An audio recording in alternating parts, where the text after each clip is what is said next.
Welcome to the Fit Vegan Podcast, the show where we help you optimize your health, fitness, and mindset on a whole food, plant-based lifestyle. My name is Maxime Sigouin. I am a former triathlete, powerlifter, bodybuilder, and basketball player, and I've been vegan for over 9 years. I'm also the founder and CEO of Fit Vegan Coaching, which has helped over 500 vegans from 20 different countries to completely transform their bodies and their health. I'm excited for you to hear today's episode. Let's get into the show.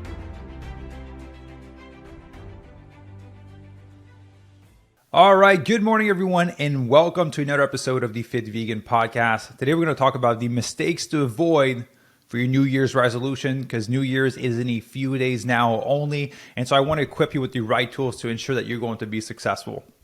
So here's a common mistake that I see when it comes to New Year's resolution. Everyone's going to set some really major goals, like I'm going to work out 6 days a week for 1 hour every single day. I'm going to cut all processed sugar and I'm going to cut my calories, so I'm only eating this amount of food.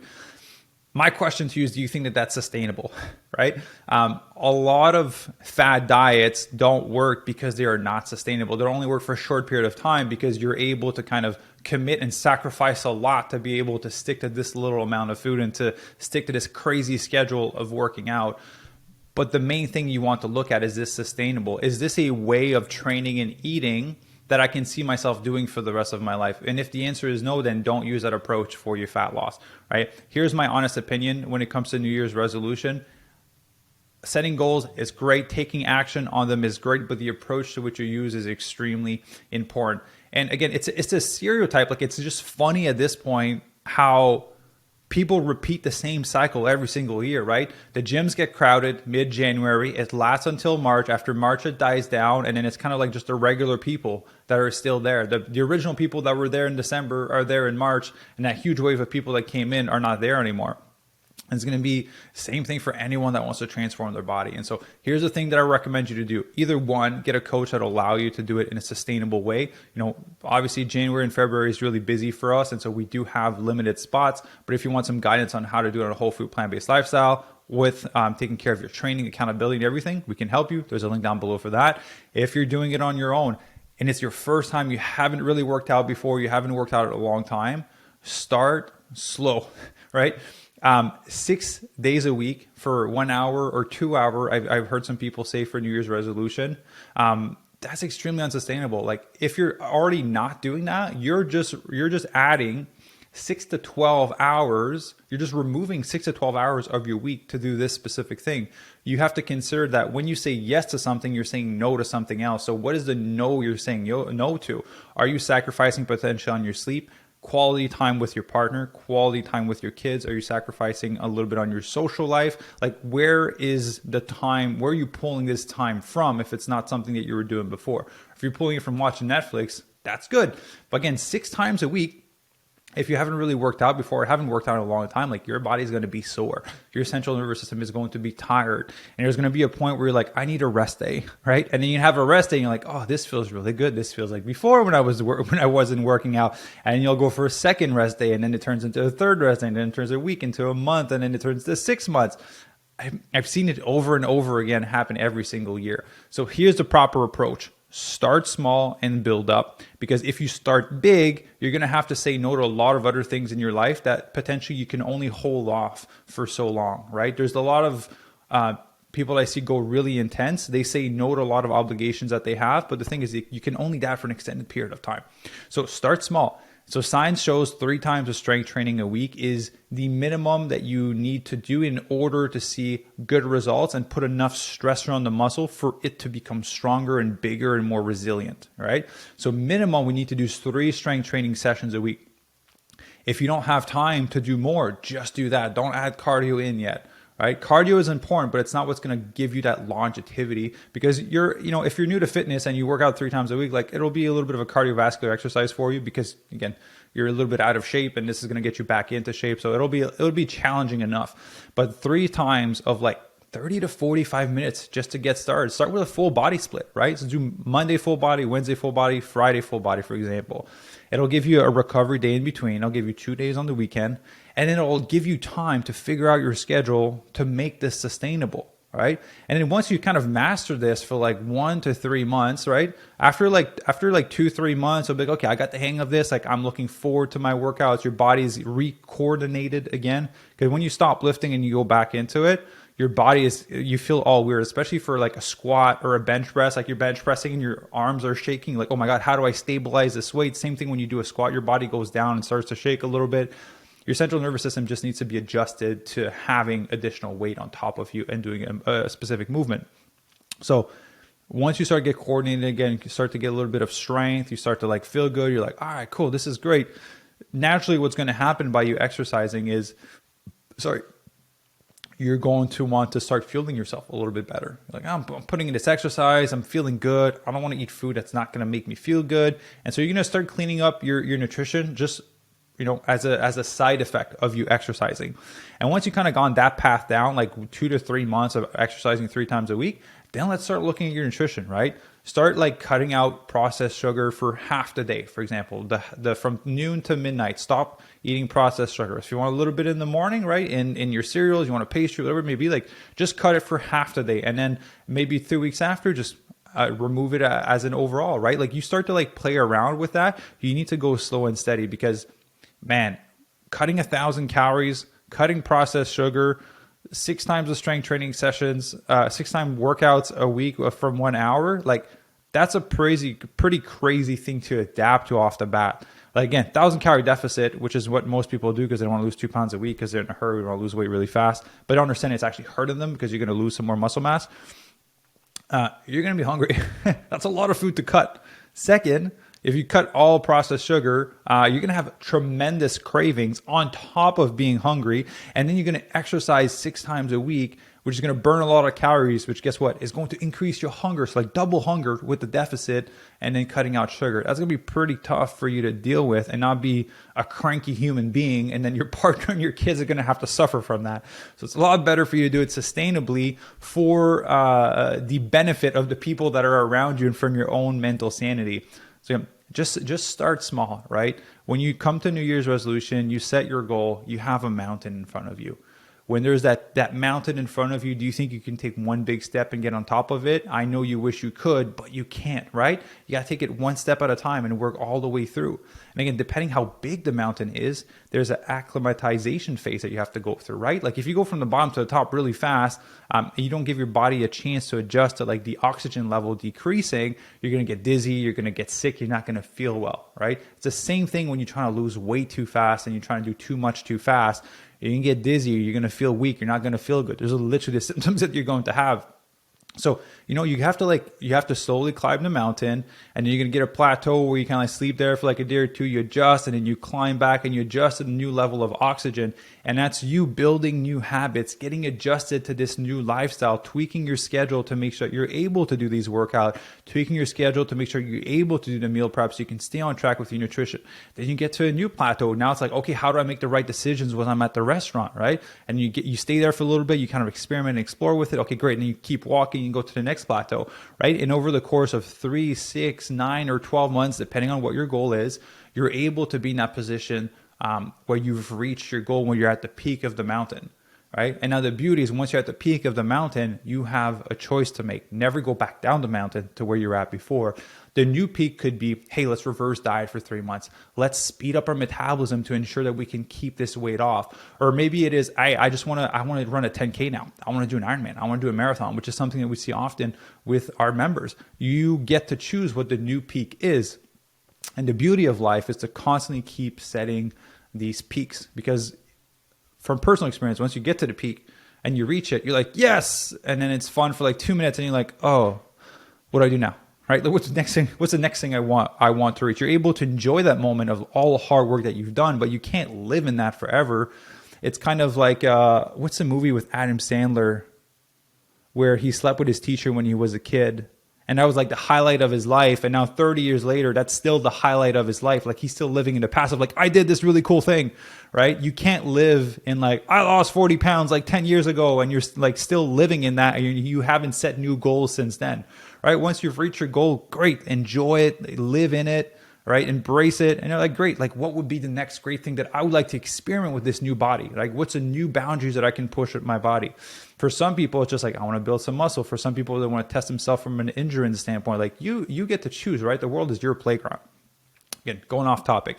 But so for New Year's resolution, start taking actions and build momentum towards it, and start small and then just increase from there, right? The big thing I see is everyone's in a rush to reach their goal. And I get it. And I'm a big fan of Gary Vee saying macro patience, micro speed, right? So from a macro point of view, from a big picture point of view, you need to have patience because certain things take time. And a lot of time people don't account for the fact that they are going to go off track.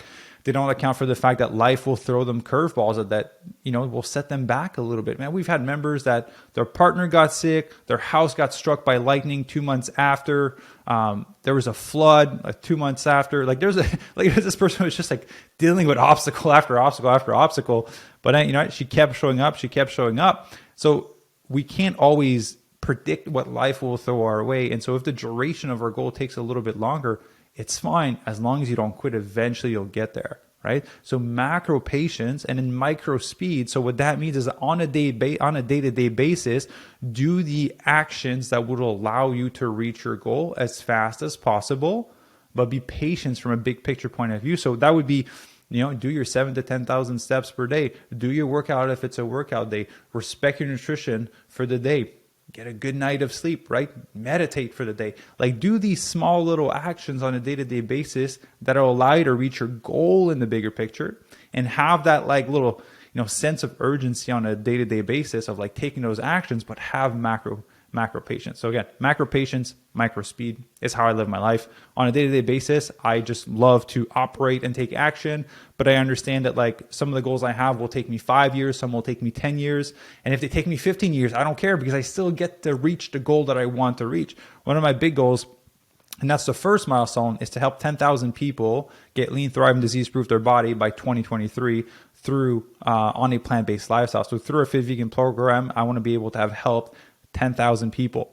And that's basically a 10-year goal because we're in 2023 now. And hey, if it takes me 15 years, I'm okay with it because I will have been able to help 10,000 people, right? If it happens faster, awesome. I will just set the next milestone after because life is a game. How do I play this game and have fun? How do I help even more people, right? And I'm working on cool ways in 2023 to make that happen. But take small actions and commit to a smaller take the smallest commitment you can take now. For strength, for exercise, is 3 times strength training a week.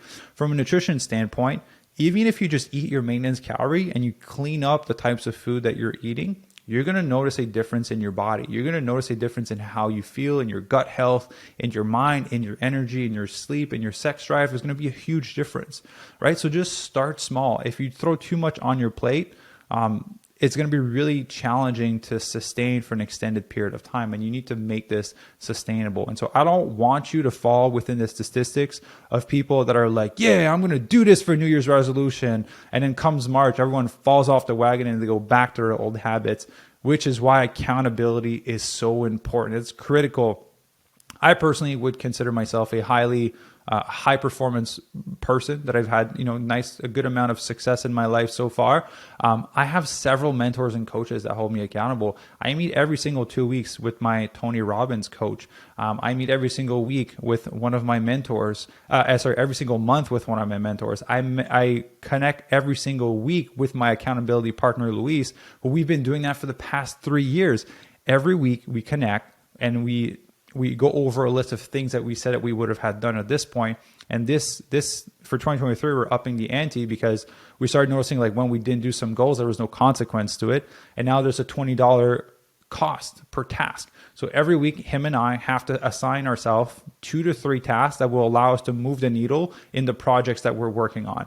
And so when we're going to connect, if we didn't do any of the tasks, for example, I missed 2 out of the 3 tasks, I have to give Luis $40, it's $20 per task, to put towards a nonprofit of his choice. If he doesn't do his task, he has to give me money to put towards a nonprofit of my choice. And every single month, if you didn't know that, we put our percentage of our revenue to donate to families that are battling cancer because of my previous history with my ex-partner. And I don't like to donate to nonprofit necessarily because the patient doesn't get all the money. So we just rather give it directly to the families that are battling cancer. So every single month, we don't donate thousands of dollars at this point, but that's where Lewis's money is going to go if he doesn't do his task, right? And so there's an extra layer of accountability.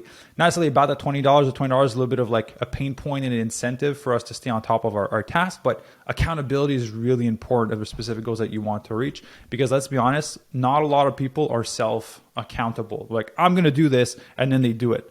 Because imagine how different your life would be if you did 100% of the things that you said that you were going to do, right? You would be a completely different person. Your life would be completely different if you did that. And so understanding that no human is going to be able to do that 100%, you need to put systems in your life to allow you to get as close as possible to it. And having an accountability partner is extremely important. And so if that's something, for our members, we're their accountability partner, right? We're keeping them on track every day, every week, every month to ensure that they're going to reach their goal.